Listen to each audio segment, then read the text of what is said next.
Je vais partager déjà. Bonjour. Ça n'a pas encore commencé. Ah bon, ok. Que les gens se connectent d'abord.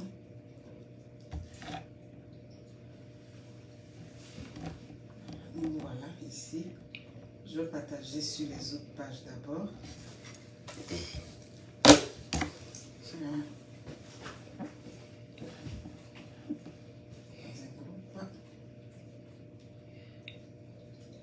Je peux dire, on a fait un truc à Lomé, on Oui, envisage oui. de faire la même chose à Tu Abidjan. peux m'inviter aussi peut-être. Ah non, c'est sur l'impact. C'est bon, c'est bon. T'as pas vu? Moi, je vois. Tu n'arrives pas à voir ça? Mais c'est bon, tu es dans Non, le je défi. vois ça après.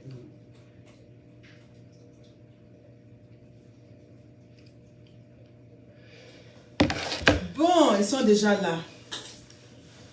Bonjour, bonjour, comment vous allez? Vous le reconnaissez, Monsieur Magadji? Oh, l'impacteuse. Je veux parler à Monsieur Magadji. L'impacteuse. Est-ce que immigration? L'impacteuse, je vous ai toujours dit que moi, je ne fais pas de dossier d'immigration. C'est pour ça que chaque fois, je vous dis, rejoignez info@commercialdesti.ca. Vous lui envoyez juste un petit courrier, on vous répond. Donc aujourd'hui, je vous ai fait la surprise. Partagez le direct. Hein. Ne restez pas là à me regarder. Après, c'est pour me poser les questions. Parce que M. Magui va répondre à vos questions. M. Magui, Bien. vous avez manqué. Bonjour, mes chers amis ivoiriens hein, et de partout ailleurs. Eh bien, oui, c'est toujours un plaisir de recevoir notre impacteuse, Merci. la grande Monica, une femme exceptionnelle pour laquelle j'ai une grande admiration et une profonde affection. Parce que c'est une bonne personne. Alors, j'ai une très bonne nouvelle pour les jeunes Ivoiriens, hein, ceux qui caressent l'ambition de venir étudier au Canada, au Québec. Le gouvernement du Québec a pris des dispositions.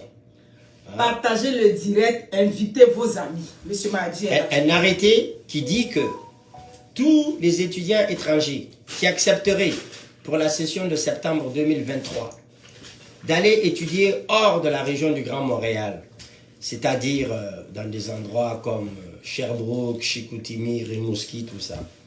Eh bien, ces étudiants-là, au lieu de payer 24 000 $ l'année, ils paieront 3 000 $. Quand on convertit en CFA, ça veut dire quoi? Au lieu de payer 12 millions par an, ça revient à 1 500 000. Donc, pour ceux qui veulent venir étudier, c'est une opportunité. Sans compter, vous le saviez, le Canada est en pénurie de main-d'œuvre. Vous voyez toutes sortes d'annonces. Donc, au niveau de l'immigration, il y a une ouverture maintenant. Ça veut dire quoi? Ça veut dire que ceux et celles qui sont intéressés par ce merveilleux pays qu'est le Canada, un pays d'opportunités, un pays aux institutions fortes, un pays où tout se fait à travers les lois. Au niveau de l'immigration, nous travaillons avec la LIPR, qui est la loi sur l'immigration et la protection des réfugiés. C'est le référentiel dans lequel nous faisons l'immigration au Canada. C'est un énoncé de plus de 2000 lois et règlements. Et donc, pour ceux qui veulent venir maintenant au Canada, okay, c'est peut-être le moment d'y penser. Dernièrement, j'étais invité à Lomé, au mois d'août dernier. J'ai rencontré près de 3000 Togolais sur 2 jours au Palais des Congrès à Lomé. Bien, ça a donné de bons résultats, ça a été un succès. En tout cas, on a partagé l'information parce qu'on nous avait fait comprendre que les jeunes Togolais se faisaient arnaquer par des soi-disant consultants fantoches. Justement, effectivement, ça continue. Et la meilleure façon de vous prémunir de l'arnaque, quand quelqu'un vous appelle et vous parlez d'immigration, demandez-lui, c'est quoi son numéro de consultant, son numéro de licence. C'est tout. Et vous pouvez vérifier ça au niveau du Collège des consultants en immigration du Canada ou même de l'Association des consultants en immigration du Québec. C'est public, on a tous un matricule des numéros. Exact. Tout celui qui n'est pas sur cette liste, eh bien, ce n'est pas un consultant. C'est ça. Voilà, c'est comme ça qu'on met fin à l'arnaque. Alors, fort du succès qu'on a eu à Lomé au mois d'août dernier, eh bien, figurez-vous qu'il y a possibilité qu'on refasse le même exercice à Abidjan, cette fin d'année en décembre. Les dates ne sont pas arrêtées, mais possiblement,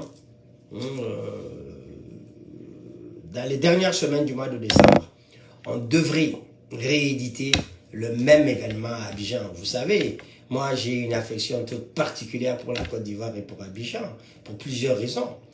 La Côte d'Ivoire est la locomotive financière des pays d'Afrique de l'Ouest. Hein. C'est 40% de la masse monétaire. Au-delà de ça, c'est un pays vraiment où il fait bon vivre, où les gens sont chaleureux, les gens sont ouverts, les gens sont accueillants. Comment ne pas tomber en amour avec Abidjan et la Côte d'Ivoire, hein? Tous ces bons souvenirs, toute cette chaleur. Ce qui fait que tout le temps, mais on a à cœur de retourner à Abidjan. Hein? Abidjan, Petit Paris, Grand Houston. Alors, en décembre, on va retourner. On va parler immigration, bien sûr, pour ceux que ça intéresse. Et on va leur amener les dernières informations. Alors, pour l'instant, ben, je suis là avec Monica. S'il y a des questions, hein, c'est toujours un plaisir d'aider nos amis ivoiriens. On a déjà aidé beaucoup à venir au Canada. Hein, et nous sommes toujours ouverts dans ce sens. Et ici, chez Desti Consultant, Abidjan est pratiquement devenu un hub. Et on a à cœur les dossiers des étudiants ivoiriens, des candidats même à l'immigration permanente. Parce que tout simplement, l'immigration ivoirienne ici au Canada est de très bonne qualité. Il n'y a jamais eu d'accident, d'incident. Vraiment, je peux dire que les Ivoiriens font honneur à l'Afrique et aux Africains. Ils ont de la classe, ils ont du savoir-vivre. Et vraiment, c'est toujours un plaisir de les faire rentrer ici. Voilà, donc je suis à votre disposition si vous avez des questions. Profitez pour partager le direct et puis poser vos questions. Monsieur Mardi, il y a toujours l'affaire des professionnels de la santé. Absolument. Toujours qui sont demandés ici. Ils sont nombreux souvent à Abidjan, partout, au Cameroun, partout, Lomé, tout le monde. Ça dit, dis-nous quelque chose au sujet de ça. Les professionnels de la santé, les hommes de métier au Canada. Voilà, alors, pour les catégories des gens de métier, comme la santé, tout ça. D'abord, vous savez, au niveau de la santé, il faut déjà être membre de l'ordre. Ok, des infirmiers et infirmières du Québec. Donc, il y a une démarche préalable que le candidat doit faire. Ok, c'est approcher via le net ces ordres-là. Envoyez vos références. Ok, essayez le Ouest, par exemple, pour voir à quoi vos diplômes correspondent ici, au Québec. Et maintenant, une fois que vous approchez l'ordre, ok, il y a des démarches à faire déjà, hein, pour vous inscrire. Et en même temps, vous pouvez approcher la compagnie de votre choix. Ça peut être nous, ça peut être n'importe lequel. Pour qu'on regarde le CV. Vous savez, au Canada, l'immigration, elle est choisie, c'est sur qualification. On vous évalue, et si c'est bon, on montre rapidement votre dossier. Parce que tout simplement, quand on soumet ça maintenant sur la plateforme, par exemple, du gouvernement du Québec, la ARIMA, ce sont des dossiers qui sont tout de suite sélectionnés. Parce que votre déclaration d'intérêt est prise en considération, puisque vous correspondez à ce qu'eux, ils recherchent. Ça, c'est important, ça. Beaucoup de gens ne savent pas ça. Exact. Maintenant, par exemple, ceux qui sont sur place ici comme touristes, jusqu'à fin février 2023, s'ils ont la chance d'avoir un employeur qui est prêt, par exemple, à leur offrir un contrat de travail ou machin, sur le champ, on peut enclencher une procédure d'étude d'impact sur le marché du travail, une EUMT, qui leur permettra d'avoir un permis de travail, ou même ceux qui veulent étudier. Parce qu'avant, pour changer de statut, il fallait sortir. Mais maintenant, à cause du problème de main-d'œuvre, les touristes, par exemple, je m'adresse à eux là, les gens qui sont là comme ça, là, ici comme touristes, à la minute où ils ont un preneur, pour parler terre à terre, il y a possibilité, sur place, sans qu'ils sortent, qu'on initie maintenant une démarche d'immigration. Ça, c'est jusqu'à février 2023. C'est ça. Récemment, le ministre de l'immigration fédérale a carrément fait une annonce dans laquelle, il a annoncé que très bientôt, les étudiants africains, étrangers, pas africains, nous sommes africains, les étudiants étrangers, qui le peuvent, pourront travailler plus de 20 heures par semaine. Vous saviez, jusque-là, le permis d'études était un permis de travail à temps partiel. C'est-à-dire, pendant la semaine, l'étudiant peut travailler jusqu'à 20 heures semaine. Et pendant les vacances, quand il n'y a pas cours du tout, il peut travailler à temps plein. Là, le ministre a dit que très prochainement, en tout cas, on attend des précisions. Donc, voyez-vous, il y a beaucoup de changements. Donc, c'est le moment, ceux qui sont intéressés, surtout ceux qui veulent venir étudier, ou ceux qui veulent appliquer comme travailleurs qualifiés, à cause de la pénurie de main-d'œuvre. Alors, tout ce qui est infirmier, informaticien, éducation à la petite enfance, Aide-soignante. aide-soignante, tout ça. Même Ok. les pâtissiers aussi. Alors attention, les pâtissiers, soudeurs, il faut avoir une formation Exactement. avec diplôme relevé de notes. Tout à fait. Électricien, parce qu'il y a des métiers chez nous qu'on apprend sur le tas. Ça marche pas. Mais si vous avez fait des écoles, si vous avez des relevés de notes, ok, vous avez des diplômes, alors là, c'est différent. À ce moment, on peut entamer des procédures d'immigration. Donc, vraiment, je vous invite à venir dans ce pays merveilleux où tout le monde a la même chance au départ, un pays d'opportunité. Ça ne veut pas dire qu'il n'y en a pas dans les autres pays. Non, c'est pas ce que je dis. Je parle juste d'ici en connaissance de cause. Ça fait une trentaine d'années que je vis ici. Hein, et j'invite tous les Africains, partout où ils sont, à considérer l'offre canadienne. C'est très très important. Parce que c'est l'un des rares pays, membres du G7, qui est vraiment ouvert aux autres cultures, qui est ouvert aux autres nationalités. Ben, un pays où le racisme n'existe pratiquement pas. Ben oui, il faut le dire. Il faut avoir le courage de le dire. Un pays qui n'est pas raciste, un pays ouvert où les gens sont bien reçus. Hein, contrairement à certains pays, je préfère taire les noms. Tout à fait. Et de toute façon, on se connaît, hein, On se connaît, comprend. on voyage nous Voyez-vous? tous, donc on sait. Ici, l'avantage du Canada, c'est un pays aux institutions fortes. Donc, c'est la loi qui prédomine. Fait que, bon, les dérapages qu'il y a dans certains pays, vous n'avez pas ça ici. Et surtout pour mes sœurs, bon, c'est pas un secret, c'est quand même un pays où les femmes sont reines. Les femmes sont protégées ici. Les femmes ont des droits. Donc, c'est très important. Ailleurs, les droits de nos sœurs sont bafoués. Merci beaucoup. Pas seulement en Afrique, même dans certains pays européens. Ici au Canada, ça n'existe pas. Donc, je pense, ça vaut la peine. Maintenant, on me parle, ah, monsieur Magaji, le froid. Mais écoutez, il y a des couvertures, il y a le chauffage. Ah, mais c'est ça. Et puis nous, on est là depuis des années. Est-ce qu'on est bon? On est bon. Voyez-vous, c'est une question d'habitude. C'est pas mieux chez nous, hein, avec les moustiques, la poussière, la chaleur. Bon, ici, c'est juste l'hiver. Tout à fait. Bon, mais ça travaille. Exactement. Et je pense, pour les Africains, c'est vraiment une très bonne école, le Canada. Parce que, bon, on nous apprend beaucoup de choses. On nous apprend l'ordre, la discipline. Vraiment, le travail bien fait. Hein, c'est des acquisitions nouvelles. Et c'est bien, aussi bien pour nous que plus tard pour nos pays. Parce que, en conclusion, je veux vous dire ceci. Moi, quand je parle d'immigration, je ne dis pas d'oublier nos pays et de venir dormir ici. Non. Il faut venir ici, se frotter à ces Nord-Américains-là. Regardez comment ils travaillent. Apprendre. Je veux vous dire quelque chose. Il y a une trentaine d'années, quand je suis rentré ici, Partagez le direct. quand le froid a commencé à me cogner, je me suis posé une question.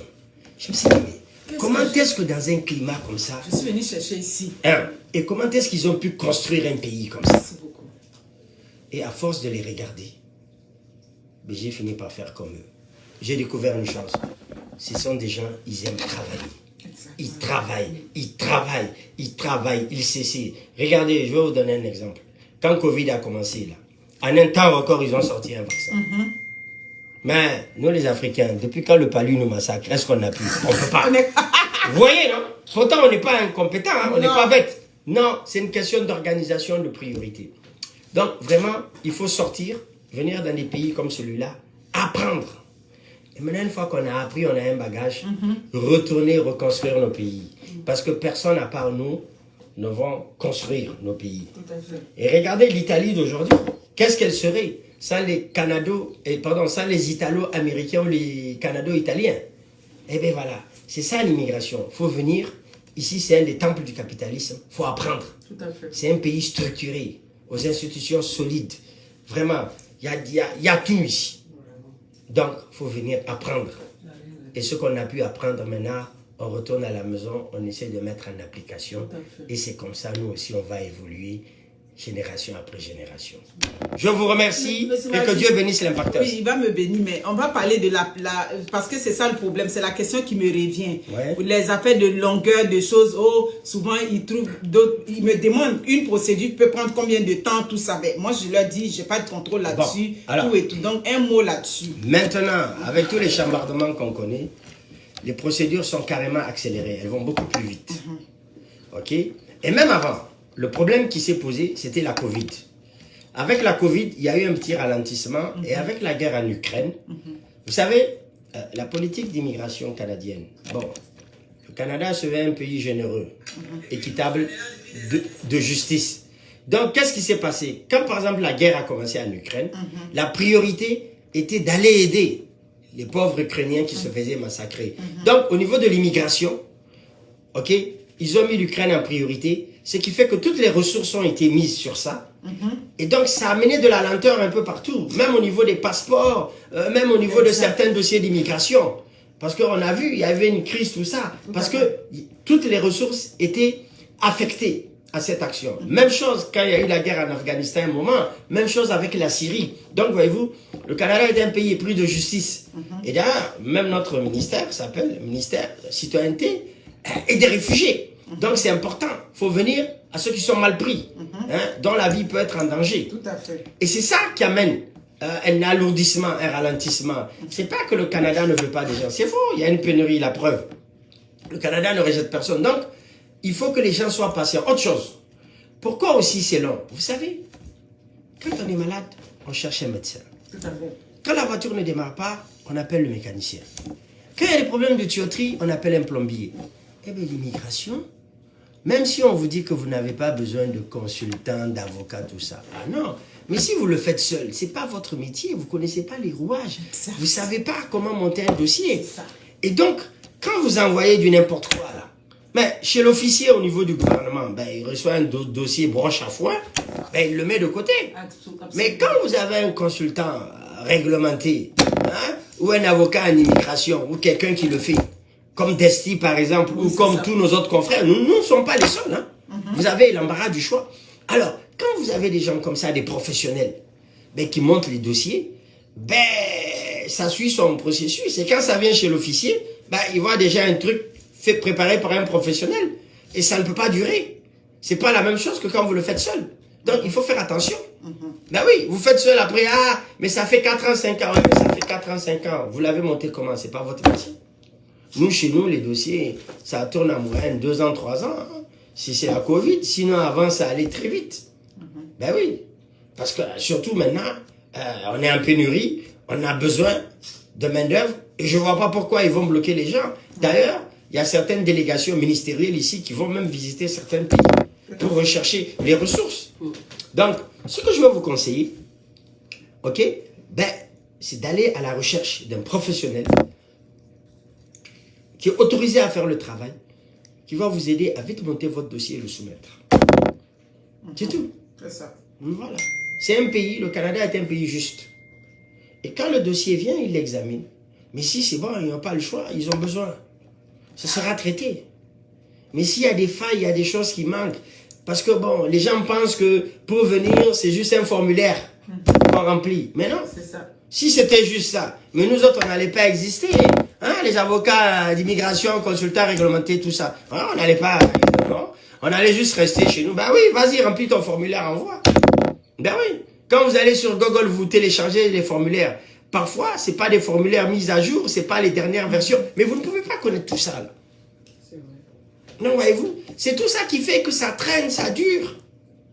Ben oui. Donc, moi, le conseil que je veux vous donner, hein, conseil amical, trouvez-vous un consultant réglementé ou un avocat en immigration en qui vous avez confiance. Voilà. Entendez-vous et vous allez voir le miracle ou la différence. Ici, chez Desti, ça fait 35 ans que l'on existe. Nous avons traité et réussi des milliers de dossiers, mais dans le mien. Mais oui, pour la petite histoire. Regardez derrière moi, là, le fondateur, paix à son âme. Il m'a rencontré, j'étais étudiant à l'UQAM. C'est ça. Dans les années 90. Il a monté mon dossier, ça a marché. J'ai commencé à lui amener des clients. Et puis plus tard, ben, j'étais au commerce extérieur ici, pour le gouvernement du Québec. Ben, j'ai démissionné, j'ai rejoint Desti. C'est ça. Donc, je suis moi-même un produit maison. Voyez-vous? Mais j'ai eu les papiers facilement. Pourquoi? Mais parce que j'ai eu la chance d'aller chez un professionnel qui s'appelle Desti. Ici, tous les employés ont 15-20 ans d'expérience. Nous travaillons avec la rigueur. Exactement. Il y a pas de... Voyez-vous? Mais c'est comme ça. Et donc, quand vous voulez faire des choses... Vous savez, au Canada, c'est un pays où tout est réglementé, organisé. Hein? Faites attention. On ne fait pas n'importe quelle chose, n'importe comment. Non. Il y a des procédures à suivre partout. C'est un pays, quand vous rentrez, il est prudent d'avoir votre médecin de famille. Oui, il est prudent d'avoir votre avocat, bien sûr. Il est prudent d'avoir votre conseiller. Tout est organisé, c'est comme ça. C'est une société de consommation, ça tourne. Mais oui, vous ne pouvez pas venir, vous êtes dans votre coin là, alors que vous voulez faire des économies. Non, vous allez taper dans du mur. Parce que le jour où vous avez un problème, comment vous faites? Ben oui. Donc, il faut vous renseigner. Il faut regarder comment marche la société ici. Voilà. C'est un système qui tourne. Et c'est la même chose. Quand vous cherchez des solutions, trouvez les spécialistes. Parce que qu'est-ce qui se passe? Nous autres, nous avions étudié ça. On a des diplômes dedans. On a des licences fédérales, provinciales. Mais bien sûr,